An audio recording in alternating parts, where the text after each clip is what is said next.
Hello दोस्तों, स्वागत है आपका यूट्यूब चैनल स्टोरी नंबर 1 में। तो दोस्तों, आज हम आपके लिए सुनाने जा रहे हैं एक राजू नाम के व्यक्ति की खौफनाक रात की घटना। तो दोस्तों, राजू ट्रक चलाने का काम करता था। एक बार राजू के मालिक ने राजू से कहा कि राजू, आज तुम्हें ज़रूरी सामान की डिलीवरी करनी है। राजू मालिक की बात को ना टालते हुए हाँ कह देता है। राजू के साथ उसका एक साथी भी जाता था, लेकिन उस रात राजू के साथी की तबीयत कुछ ठीक नहीं थी, इसलिए राजू को अकेले ही यात्रा पर जाना था। राजू इस बात से बिल्कुल अनजान था कि उसके साथ आज रात कुछ अजीब घटना घटने वाली है। रात के लगभग 8 बजे राजू सामान लोड करके यात्रा के लिए निकल जाता है। उस रात चांद की हल्की रोशनी थी। राजू को ट्रक चलाते चलाते रात के लगभग 11 बज चुके थे। तभी राजू को एक शॉर्टकट रास्ता दिखाई पड़ता है।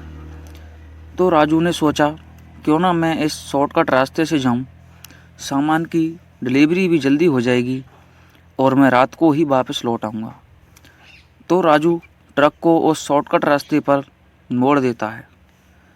कुछ दूरी तय करने के बाद राजू को नींद की झपकी आती है। तो राजू ट्रक रोक देता है और अपनी पानी की बोतल उठा के ट्रक से नीचे उतर जाता है। जैसा कि मैंने पहले बताया था कि हल्की चांदनी थी और वो शॉर्टकट रास्ता बिल्कुल सुनसान था। राजू ने मुंह धोया तो राजू को थोड़ा हल्का फील होने लगा। राजू फिर से ट्रक के अंदर चला गया। राजू ट्रक स्टार्ट करने ही वाला था, तभी राजू की नज़र खिड़की के बाहर गई। राजू को एहसास हुआ कि कोई उसे घूर रहा है। राजू ने सोचा कि शायद ये मेरे मन का वहम है। राजू ट्रक स्टार्ट करके चलने ही वाला था, तभी राजू ने देखा कि सड़क के किनारे एक सफ़ेद साड़ी पहने एक औरत खड़ी है। उस औरत के साथ एक छोटी बच्ची भी थी। राजू को उन दोनों पर तरस आ जाता है। राजू ट्रक से उतरता है और उनसे कहता है, आपको कहाँ जाना है, मैं आपको छोड़ देता हूँ। औरत राजू की बात का कोई जवाब नहीं देती है, बस राजू को घूरती रहती है। तो राजू वहाँ से ट्रक लेकर चल देता है। कुछ दूर ट्रक चलाने के बाद राजू का ट्रक अपने आप बंद हो जाता है। राजू फिर से ट्रक स्टार्ट करने की कोशिश करता है, लेकिन ट्रक स्टार्ट नहीं होता है। तो राजू ट्रक से नीचे उतरकर ट्रक का इंजन चेक करता है, लेकिन इंजन में भी कोई कमी नहीं थी। राजू सोचता है कि शायद इंजन गर्म होने की वजह से ट्रक बंद हो गया है। राजू कुछ देर वहीं आराम करने की सोचता है। राजू ने जैसे ही ट्रक का गेट खोला तो अंदर का नज़ारा देखकर राजू की आंखें फटी की फटी रह जाती हैं, क्योंकि राजू ने जिस औरत को कई किलोमीटर पीछे छोड़ा था, वह औरत राजू की बगल वाली सीट पर बैठी हुई थी।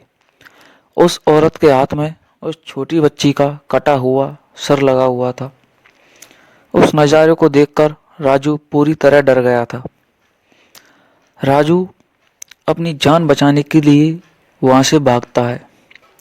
राजू समझ चुका था कि यह कोई औरत नहीं, कोई आत्मा है। राजू वहाँ से भागकर अपनी जान तो बचा लेता है, लेकिन डिलीवरी समय से नहीं करने की वजह से राजू का मालिक उसे नौकरी से निकाल देता है। कुछ दिनों बाद राजू के मालिक को उस रात की सारी हकीकत पता चलती है, तो राजू का मालिक राजू को फिर से नौकरी पर रख लेता है। राजू के साथ घटी उस घटना के बाद राजू कभी किसी शॉर्टकट रास्ते से नहीं जाता है। वह हर सामान की डिलीवरी करने हाईवे से ही जाता है। तो दोस्तों, कैसी लगी आपको ये कहानी, कमेंट बॉक्स में कमेंट करके ज़रूर बताएं। हमारे चैनल से जुड़े रहने के लिए सब्सक्राइब करें। धन्यवाद।